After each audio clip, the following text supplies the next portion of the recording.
aku ceritanya guys.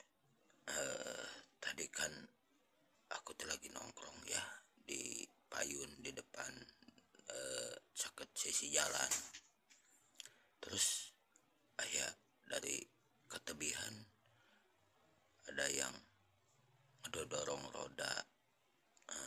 Udah dari deket terlihat bacaan baso, mie baso. Ya kok aku tadi erenin ya guys. Stop mang, eren ya baso. Iya mas. Mau dibungkus apa di sini cek si mas basonat. Cek aku teh kan aku karek nanyanya. Itu basonya masih banyak mas. Banyak mas akeh. Cina cek si mas teh. Itu mie bihun sama toge masih komplit ada mas. Sausnya ada, sambal ada, banyak ada. Cek si mas basonya teh. Terus aku teh, oh ya udah mas, saya doain cepet habis ya. Hati-hati di jalannya ya mas.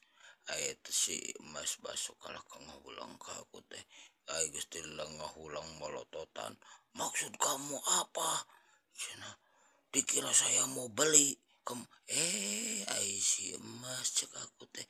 Pan aku mah malah ngadoakeun sing cepet laris sing iya dipegaten si emas nanya ku eta ge basi loba keneh ku aku teh didoakeun sing ngajang ami da kalah kang hadat eta mah ngabari ki aku teh bukan gawani ya guys ya da aku teh da kumaha tuh lain tuh wani lah nasa diributan aku mah niat baik kan mau ngadoain tapi si emasnya gitu.